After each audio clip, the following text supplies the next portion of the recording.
اچھا میرے بھائیوں، اب اگلی جو آیات ہے رمضان مبارک کے کانٹیکسٹ میں آیات آ رہی ہیں، یہ مسلسل 6 آیات سورۃ البقرہ کی آیت نمبر 183 سے لے کر 188 تک، یہ پورا ایک رکوع ہے۔ 23 نمبر رکوع سورۃ البقرہ کا، یہ مکمل رمضان مبارک سے ریلیٹڈ ہے۔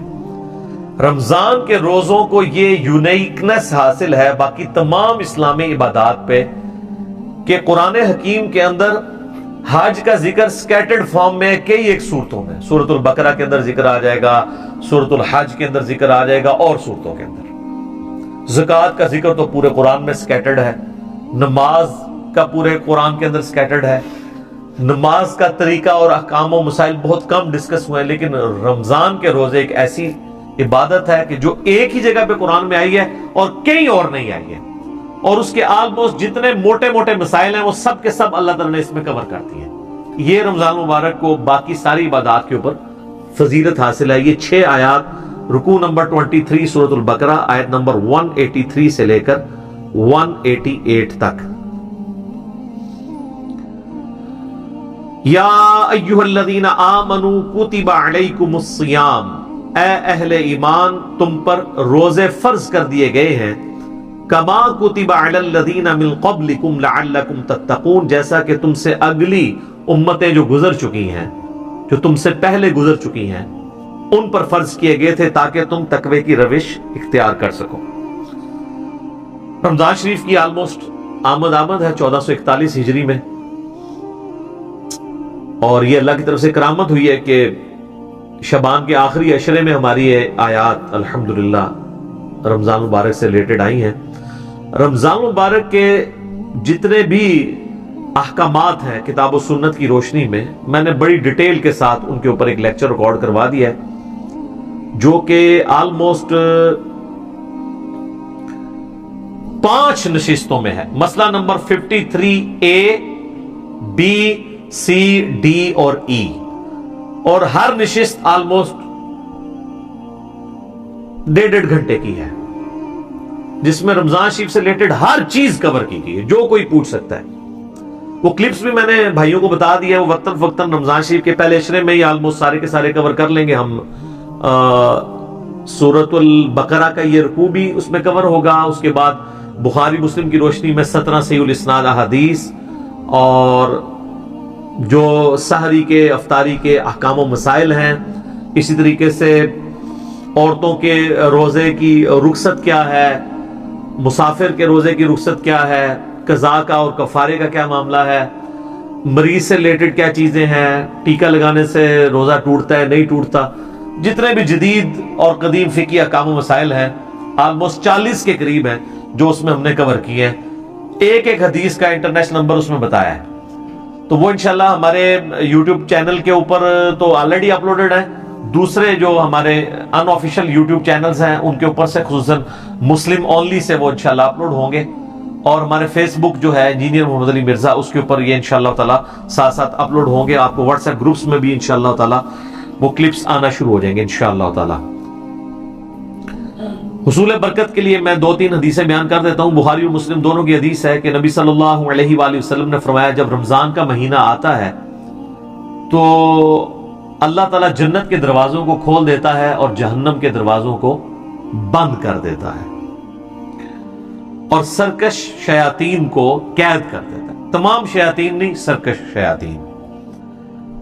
ایک اور حدیث ہے، نبی اسلام نے فرمایا، یہ بھی حدیث بخاری اور مسلم دونوں میں ہے، کہ رمضان مبارک میں اللہ تعالیٰ نیکیوں کا ثواب آلموسٹ 10 گنا سے 700 گنا تک بڑھا دیتا ہے، اور اللہ تعالیٰ فرماتا ہے کہ روزہ خاص میرے لیے ہے اور میں ہی اس کی جزا دوں گا۔ اور ایک ترجمہ یہ بنتا ہے روزہ خاص میرے لیے ہے اور میں ہی اس کی جزا ہوں، کیونکہ روزہ وہ عبادت ہے جو جب تک کوئی شخص ایکسپوز نہ کرے نا، آپ کسی کو جج نہیں کر سکتے۔ نماز تو فزیکلی پڑھتا ہوا نظر آ جائے گا، تو روزہ ایک ایسی عبادت ہے جو خاص میرے لیے ہے اور میں ہی اس کی جزا دوں گا۔ بخاری مسلم میں ایک حدیث یہ بھی موجود ہے، نبی اسلام نے فرمایا کہ ایک جنت کا دروازہ جس کا نام ہے الریان، وہ خاص ان لوگوں کے لیے ہے جو رمضان مبارک کے روزے رکھنے والے ہیں کہ وہ اس دروازے سے داخل ہوں گے۔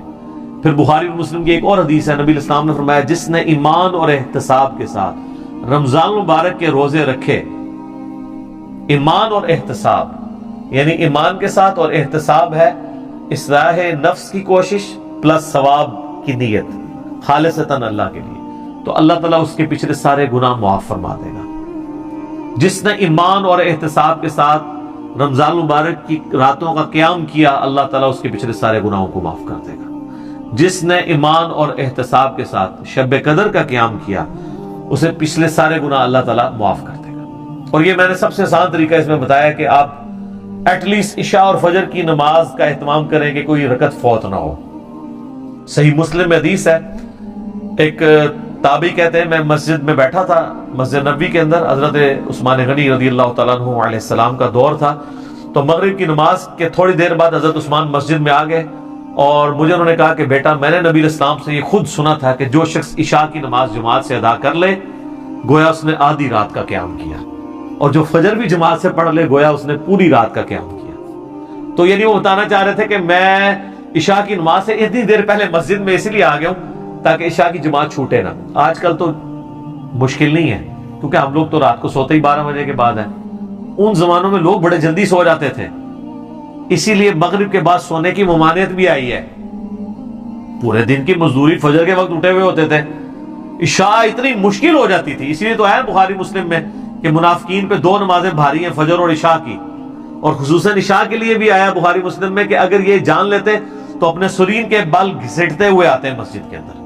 اور فجر کے بارے میں سنن نسائی میں آیا کہ میرا دل کرتا ہے ان لوگوں کے گھروں کو آگ لگا دوں جو مسجد میں نماز نہیں پڑھتے، فجر کی نماز کے بارے میں بھی، اور بخاری مسلم میں یہ الفاظ جو ہیں وہ عشاء کی نماز کے بارے میں بھی آئے۔ تو آج کے زمانے میں آپ ذرا عشاء کو نہ قیاس کریں، آج کل تو عشاء سب سے آسان ہے ہماری نمازوں میں، کیونکہ ہماری جو روٹین ہے لائف کی وہ بدل چکی ہوئی ہے، اس لیے ہم اس تکلیف کا احساس نہیں کر سکتے جسے صحابہ کرام گزرے۔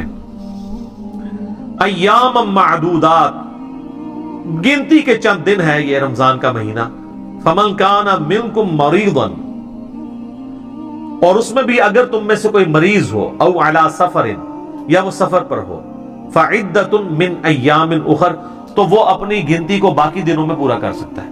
مسافر اور مریض وہ روزہ چھوڑ سکتا ہے، چاہے وہ جو مرضی حالت ہو، یعنی یہ نہیں کوئی کہہ سکتا کہ جی سفر بڑا آسان ہے، نہیں، سفر میں رکھنے کی اجازت ہے، بخاری مسلم میں حدیث ہے، نبی علیہ السلام نے اسے ڈسکریج کیا ہے، لیکن جب صحابہ نے پوچھا یا رسول اللہ ہم رکھ لیں تو فرمایا ہو جائے گا روزہ، لیکن پریفریبل نہیں ہے کہ رکھا جائے، دوسرے دنوں میں گنتی پوری کر دی جائے۔ اور مریض ہی میں سنن ابی داؤد ترمذی ابن ماجہ میں حدیث آتی ہے کہ نبی علیہ السلام نے مریض کو اور پریگننٹ عورت کو اور دودھ پلانے والی عورت کو بھی روزے مؤخر کرنے کی اجازت دی ہے۔ لیکن اگر کوئی ایسا مریض ہے جس کی اب صحت مند ہونے کی امید نہیں ہے، یا مرض کی وجہ سے روزے اتنے زیادہ ہو چکے ہیں کہ ان کی قضا دینا مشکل ہے، تو پھر فدیہ دے دے۔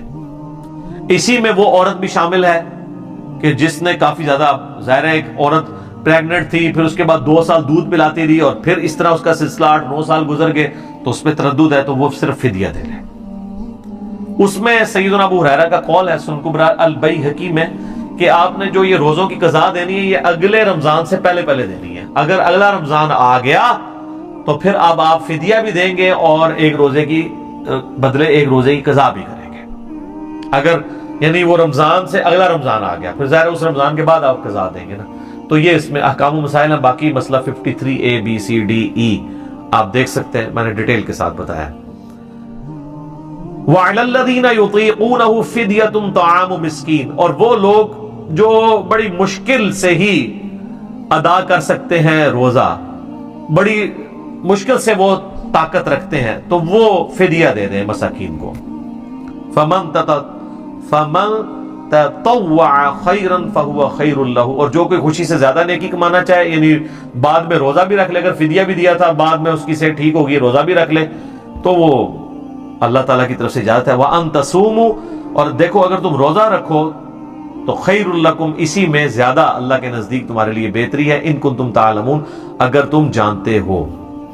اچھا یہ جو آیت ہے نا اس کے بارے میں صحابہ کے دو موقف ہیں. صحیح بخاری میں دونوں موقف امام بخاری نے نقل کیے ہیں. ایک صحابہ کا گروہ یہ کہتا ہے یہ آیت منسوخ ہے. پہلے یہ اجازت تھی کہ ایک صحت مند بندہ بھی روزے کے بدلے فدیہ دے سکتا تھا, چاہے روزہ رکھ لے چاہے فدیہ. جبکہ عبداللہ بن عباس رضی اللہ تعالیٰ عنہ کہتے ہیں یہ آیت منسوخ نہیں ہے, بلکہ یہ آیت آج بھی باقی ہے ایسے لوگوں کے لیے جو ایسے مریض ہیں جو بڑی مشکل سے روزے پر قادر ہوتے ہیں کہ وہ فدیہ دے لیں. صحت مند بندے کے لیے اپلائی نہیں ہوتی, اس کے اعتبار سے تو منسوخ تصور کی جائے گی, لیکن یہ آج بھی اس کا حکم باقی ہے. پھر امام بخاری باقاعدہ لے کے ہیں کہ انس بن مالک آپ کو پتا ہے 110 سال کی عمر میں فوت ہوئے ہیں جی. 8 سال کی عمر میں حضور کے پاس آئے ہیں اور 10 سال آپ کو وضو کرواتے رہے ہیں. ان کی عمر 18 سال تھی تو نبی علیہ السلام دنیا سے چلے گئے. ہم صحابہ کے بارے میں سوچتے ہیں تو سمجھتے ہیں کوئی چٹی چٹی داڑھی والے ہوں گے. 18 سال حضور کی وفات کے وقت. ابن عباس کہتے ہیں میری عمر 13 سال تھی جب دنیا سے نبی علیہ السلام چلے گئے. اتنے بڑے فقی. عبداللہ بن عمر 22 سال کے تھے, حضور فوت ہو گئے. یہ آپ کو جتنا کچھ پتا چلتا ہے نا یہ نبی علیہ السلام کی مبارک زندگی کے بعد کے ان کے کارنامے ہیں. اس وقت تو بالکل وہ سمجھ لیں کہ نوجوان اور بچے ہی تھے. تو انس بن مالک کے بارے میں امام بخاری نقل کیا جب وہ بوڑھے ہو گئے نا تو روزہ نہیں رکھ سکتے تھے, تو وہ روزانہ ایک مسکین کو بلا کے گوشت کے ساتھ اس کو ایک وقت کا کھانا کھلایا کرتے تھے. اچھا حنفیوں نے 2 وقت کا کھانا رکھا ہے, لیکن قرآن کا اسلوب اس کو سپورٹ نہیں کرتا. اس میں ہے کہ مسکین کو کھانا کھلا, تو کھانا کھلانا ایک ٹائم کا ہی کھانا ہوگا, 2 وقت کا نہیں. یہ لاجیکلی نہیں بنتا. تو یعنی انس بن مالک رضی اللہ تعالیٰ عنہ خود چاہے وہ دال کھاتے ہو, مسکین کو جو ہے نا وہ اللہ کے لیے لن تنالوا البر حتى تنفقوا مما تحبون, تم نیکی کے اعلیٰ ترین درجے کو نہیں پہنچ سکتے جب تک کہ اپنی پسندیدہ چیزیں اللہ کی راہ میں خرچ نہ کر دو. انس بن مالک مسکینوں کو کھانا کھلاتے تھے گوشت کے ساتھ. اجتہاداً امت نے اس پہ اجماع کیا کہ اگر کوئی کھانا نہیں کھلا سکتا تو ایک وقت کے کھانے کا فدیہ کسی مسکین کو دے دیں. اور یہ بھی ہو سکتا ہے کہ آپ کسی مسکین فیملی کو, غریب فیملی کو پورے مہینے کا اپنے جو روزہ, جس طرح شوگر کے مریض ہیں وہ بے شک جنگ بھی ہیں, وہ تو کبھی بھی قدرت نہیں رکھ پائیں گے, ان کے لیے مشکل ہو جاتا ہے, تو وہ ہر سال فدیہ دے دیں. بوڑھے لوگ ہیں 80 پلس ہیں 90 پلس ہیں, ان کے لیے روزہ رکھنا مشکل ہو جاتا ہے, تو وہ 30 روزوں کا فدیہ نکال لیں جو ایک وقت کا کھانا بنتا ہے, جو ایوریج جتنا وہ کھانا جس سٹیٹس کا کھاتے ہیں. یعنی وہ اگر 200 روپیہ والا کھاتے ہیں تو 200 روپے کے حساب سے دیتے ہیں, 300 والا کھاتے ہیں 300 کے اعتبار سے. اور جو لوگ باہر کے ملکوں میں آباد ہیں نا تو وہ اپنے ملکوں کا حساب لگائیں گے. یہ نہیں ہے کہ وہ خود امریکہ اور یورپ میں کھا رہے ہیں اور جب فدیے کی باری آئے تو پاکستان میں پاکستانی صاحب سے فدیہ دے رہے ہیں, ان کا فدیہ نہیں ادا ہوگا, کیونکہ یہ ساری چیزیں بالمعروف ہوتی ہیں. جہاں پہ آپ رہ رہے ہوتے ہیں اس کے اعتبار سے یہ کنسیڈر کی جاتی ہیں چیزیں. تو فدیہ آپ دے سکتے ہیں, اور اگر کوئی روزہ رکھ سکتا ہے تو پھر وہ روزہ رکھے گا, پھر اس کا فدیہ ایکسیپٹیبل نہیں ہوگا, لیکن یہ ہر شخص نے خود ڈیسائیڈ کرنا ہے. باقی اس میں کئی ایک احکام و مسائل ہیں جو آج ٹائم اب باقی نہیں رہا, ورنہ میں اس کو ڈسکس کرتا. بقیہ کی انشاءاللہ آیات ہم اگلے درس میں کریں گے, اور اگلا درس ہمارا انشاءاللہ رمضان مبارک 1441 ہجری ہی میں آ رہا ہوگا. اللہ تعالیٰ سے دعا ہے جو حق بات میں نے کہی اللہ تعالیٰ ہمارے دلوں میں راسخ فرمائے. اگر جذبات میں میرے منہ سے کوئی غلط بات نکل گئی تو اللہ تعالیٰ ہمارے دلوں سے ہی معاف کر دے, ہمیں معاف بھی فرما دے, ہمیں کتاب و سنت کی تعلیمات پر عمل کر کے دوسرے بھائیوں تک پہنچانے کی توفیق عطا فرمائے. سبحانک اللہم و بحمدک اشہد ان لا الہ الا انت استغفرک و اتوب الیک وما علینا الا البلاغ المبین. جزاکم